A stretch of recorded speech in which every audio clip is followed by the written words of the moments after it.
Welcome back to Brown Honey TV. I missed all my honeys so much. I hope you've been keeping up with me on Instagram at Brown Honey TV. I've been pretty active there lately. Pretty proud of myself for that, I must say. I am. And I've actually been really active on TikTok too, which is also Brown Honey TV. So if you want to catch just random stuff, because I don't really know what I'm doing on TikTok just yet. If you want to just catch random content from me on TikTok, just follow my TikTok at Brown Honey TV. So if you do follow me on Instagram, I've been getting super candid lately about my personal life and also my relationship with my mental health, being honest. Clear my throat. This video is long overdue, and it's long overdue because I feel like this is the video that's been kind of holding me back from really flourishing, to be honest. And I hope after you watch the whole thing, you'll have a better insight to me, who I am, my background, and I just hope I make a lot more sense to you. And not only just that I make sense, I hope that you're able to relate to some of the things that I do share and that I do have to say. I hope I don't edit key things out, but without further ado, go ahead and get into the video. So before I actually sat down to record this video, I did write some things down, because when you start talking about like what makes you you, it kind of can get all over the place. So I wanted to start with, where did it even really hit me? Like, dang, like you need to talk to somebody, you need to have a conversation, like you need to do something. You can't just be in this and have these feelings, you need to do something about it.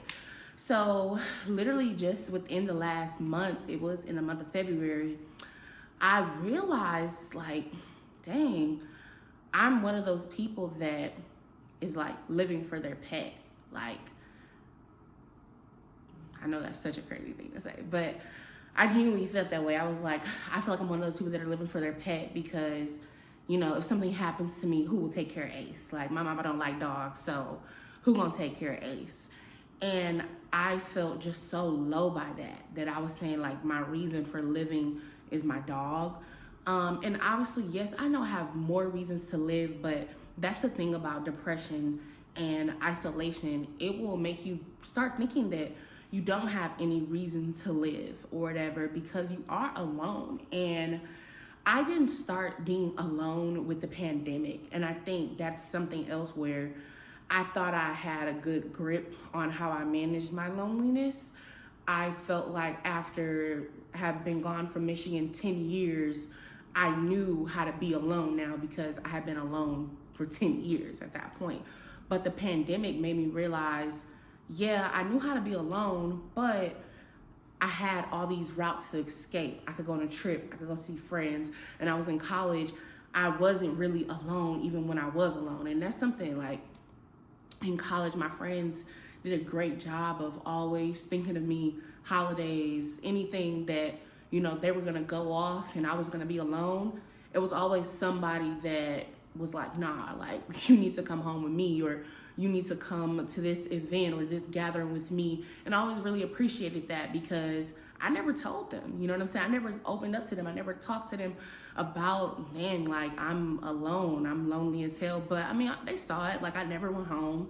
After freshman year of school, I moved off campus. Like after freshman year, my mama didn't give me the housing fee to pay for my housing application. No shade, Mom, but she didn't give me the housing fee to pay for my application or whatever. So I moved off. It was like, I didn't really have no choice but to move off. And I wasn't even ready to move off campus, to be completely honest. And that's why, shoot, after 2 years, I got evicted, because I shouldn't have been living there in the first place. Like, I'm surprised I made it through my first year. But my finances and all that stuff is a whole nother video, but I am pretty candid about that too. I talk about credit, I talk about finances. I've opened up about being evicted before. I've been evicted twice. It's no secret to me. It's nothing that I carry shame over anymore, because, you know, just different circumstances. And, you know, it can easily happen to anybody, and especially a college student. But anywho, my point is to just kick it off with, that's when I really knew, like, all right,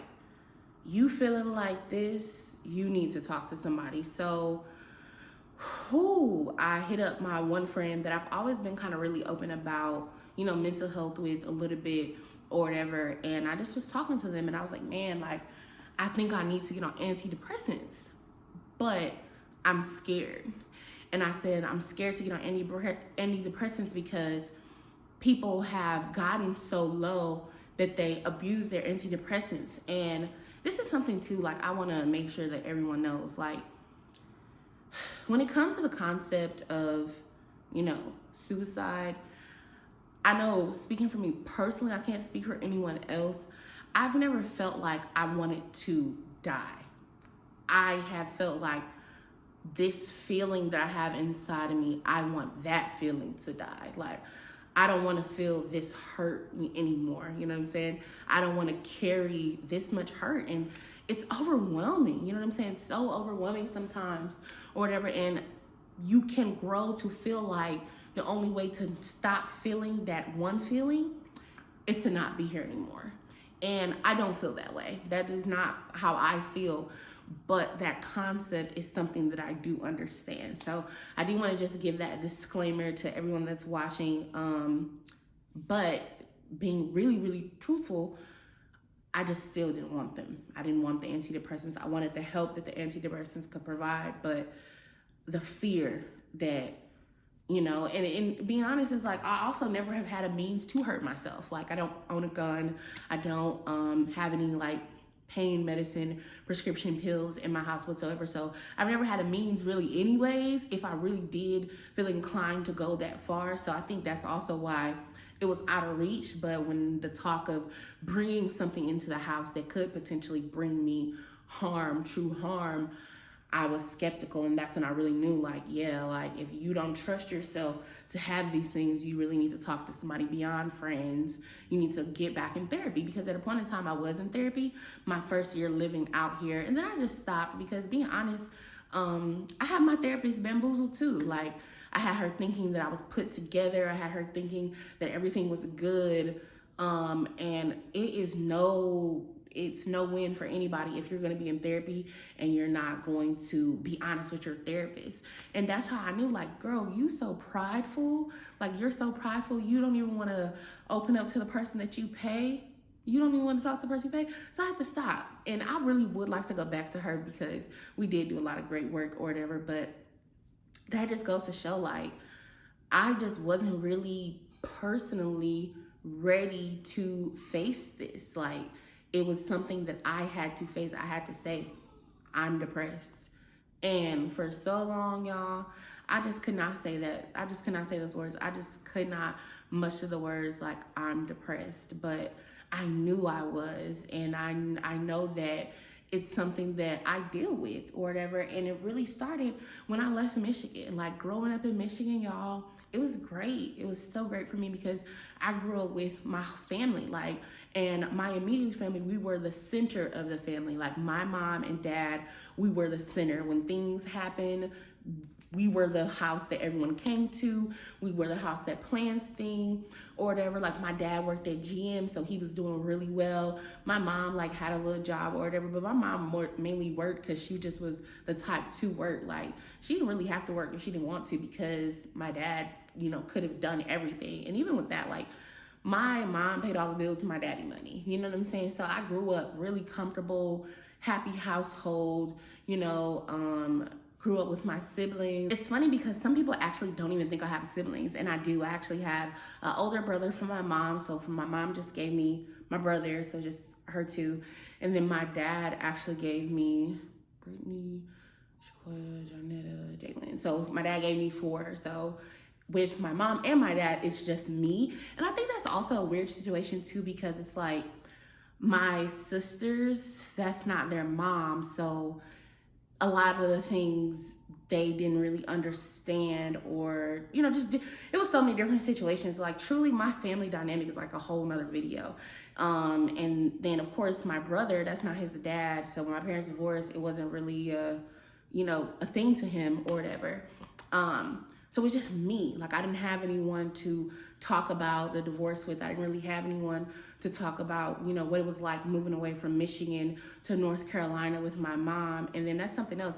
My mom was going through her own journey from going from married, family life, established, comfortable, to literally starting complete over, like starting over from scratch. Literally drove her car from Michigan to North Carolina with nothing, basically. And I think that those was really the hardest times. It was the hardest times because I went from growing up in love, growing up in family, and always gathering, always being, I don't want to say praise, but my family affirmed me. Yeah, my family affirmed me, told me I was beautiful, told me how smart I was, you're going to college. I grew up a plus size girl my whole life nearly, but I always knew I was beautiful, I always knew I was smart, I always knew I was going to college. And like, that was it. Like, you couldn't really tell me anything different. And I think those kind of three push that my family pushed on me, that's what made me who I am today. And that's why I'm unshakable in a lot of things, because the people that were supposed to show me, they at least showed me that right. But you go from that incubation to nothing. And it wasn't like, oh, my mom didn't tell me she didn't love me, because she did, but nothing. I mean, absolutely nothing. Like, no stimulation. You go from a house to being able to do whatever you want to do all the time, hang out with your friends, neighborhood cousins, to just you and your mom. And you know how in the movie ATL, there's like, your mom ain't never home. Like, my mama was never home. It was just me and just me. If it wasn't for me joining band my sophomore year, I don't even know. I can't even tell you. And truly, not even just me joining band, because I had wanted to join band freshman year, but I didn't have anybody to take me back and forth from the school or whatever. If it wasn't for truly my best friend Kiara and her family, I can't even tell you who or where I'd be today, because band saved me. Band saved me. Band gave me like friends, band gave me community. Saturdays we go in here, practice, throughout the week. Brand gave the separation I feel like me and my mom needed. You hear this saying like, oh, two women can't be in one house. And I think that's a very unfortunate statement. I hate the statement. I pray I never make that statement with my daughter or whatever, because it's not true. You know what I'm saying? It's not a true statement, but oftentimes in the Black household, we do see that between mother and daughter, that two women can't be in the same house, and it's not right. Band saved me. Band saved me. It truly did save me. And band also is what exposed me to A&T. If it wasn't for my band director being an alum of A&T, we would have never went up there to visit GHO 2014. Goodness, GHO 2014. I was in college, Lord. GHO 2013. GHO 2013 is really what changed the ground for me. It was like I went there and I was like, yeah, this is where I'm going. And then I came to A&T. And that just kind of brings me to my next point of all of this. Is like, A&T was great for me in the sense of just everything I learned and I did, but it was so hard for me. It was so hard for me. Growing up, I've always been a smart kid, always been super smart, high grades, always did very well. College, it wasn't the same story. It wasn't the same story because, one, growing up, I always have been pretty much good at everything I did. So I never really learned how to study. I never learned how to fail even, I say. I never really learned how to fail. It's an art of learning how to fail and how to bounce back, how to pick yourself back up, how to move on. If you don't learn that, you will avoid things that you may not think you're going to be good at just to not experience failing. So that's why I said I don't even think I really learned how to fail, because I do see that sometimes where I'll just avoid some stuff let me stay away from that, and you never grow like that. You never grow. So I actually have been turning the page on that and being more encouraged to try things that I'm not so good at. So I never learned how to study. And in college, you must learn how to study to a certain degree. And so just being honest, I finessed my way through school. I studied supply chain or whatever. And to this day, I know supply chain, I know logistics, I love supply chain or whatever. But once I had my first internship and I realized what everything was, and we were learning information that was so old compared to the stuff that I was doing in the field, school slipped my wig. School at that point was just more so something I had to do. And I had to go to school. I had to finish school, because if I didn't finish school, I didn't have anywhere to go. There wasn't a oh, I'm going to my mama's house. No. It wasn't oh, I'm going to my daddy's house, or I'm going to my sibling's house. I had nowhere to go. My only option was to graduate and get my degree. That was it, period. In college is when I really felt my depression. Like, I knew it was like, I'm here. I've arrived. Dun, dun, dun, dun, depression. I'm here. And I knew it was here because I used to just stay in my room. Like, in my room, and I would not leave for days. And I don't even mean like, oh, I didn't go to class. Like, sometimes I just would not go anywhere. I would not go anywhere but my bathroom, which is in my room, my shower, or whatever. And no one would know. No one would know because I hid it so well. I was busy. I was active. So you didn't really know, what I really had going on. But I would just be in my room, and then I'm embarrassed to go to class, but I gotta go to class because it's an exam, so I gotta go, and then I'm back on the roll. I'm going to class, I'm doing what I'm doing, and then I miss a day, then I miss another day, and then now I missed the whole week of class, and I'm embarrassed again. And the semester's only 16 weeks, so if you do that, every couple of whenever, you basically missed half of the semester in class. So while academically could be sitting at a B, I'm gonna get put down to a C because of my attendance. Or if I'm already at an A, they're gonna put me down to a B because of my attendance. So I felt that across the board throughout undergrad for classes that attendance did matter. And it wasn't nothing I could do about it. I don't think I could have pulled myself out of it when I was in college. And I say that because I wasn't even really facing it. I wasn't really acknowledging it. I didn't really accept dang, you really are depressed. Like, you really are different. You're really not yourself. Because one, who told me what depression was? Two, I also felt like, what right do I have to be depressed? And even now, I feel like I shouldn't be depressed. I have a great job. I made it out of Flint. Like, a lot of people don't make it. I have a degree. Why should I be depressed? And that exact thought process is what makes depression worse, because you will guilt yourself. Why am I making myself feel guilty and I'm already sad? Absolutely does not make any more sense. Why am I ashamed that I'm sad?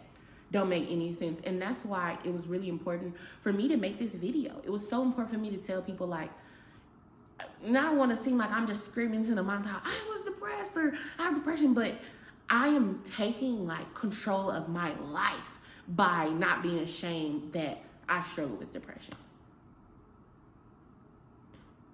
Yeah, that's exactly what I'm doing. And it feels damn good. And I feel like I have to face this. I have to face it because it's holding me back. It's holding me back in so many ways. I could not keep doing it and not tell the truth. I could not. It was really also eating me up, the fact that I know I be in here sad as hell. And I'm and it's not like I gotta put up the sad moment, but I want you to know that this is a good day. You know what I'm saying? And sometimes there are bad days. That's all. I just want you to know that it's a back and forth sometimes. And I remember this past week when Ace got really sick, I was like, man, I just got to a good space. And I just started oh man, I just started tearing myself down, speaking so much death into the situation, into me. And I had to stop doing that too. I would sit and meet anybody and speak so much life into them, so much life to them.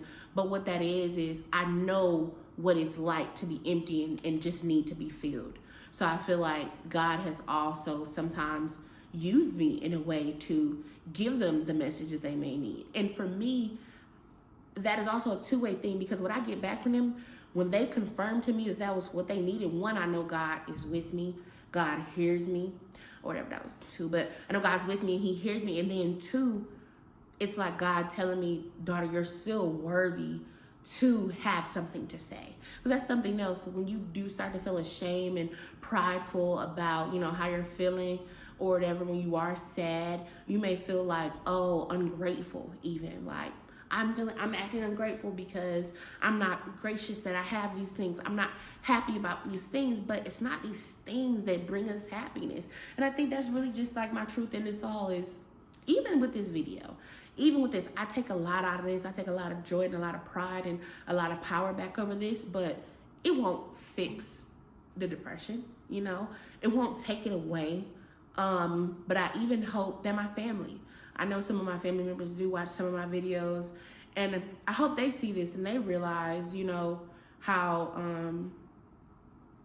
much of an impact they can have by just being present. And I know my family has so much going on in their lives or whatever, and we do interact, you know, on a limited capacity, being very honest with you, but I hope they see it too, and they know, you know, baby girl Asia, you know, Asia Joe, you know, she just went through a lot, you know, went through a lot since he's left. And I know sometimes when you are the family member that do get to leave, people be looking at you like, oh, you got to leave and did it. No, leaving isn't all that is cracked up. Sometimes leaving isn't all that it's cracked up to be. I'm super thankful and very fortunate that although the lessons were very hard and they still do have a heavy impact today, I'm super thankful for them. And I think the more and more I learn about myself and just other humans and how to give others grace and myself grace, it makes the journey easier.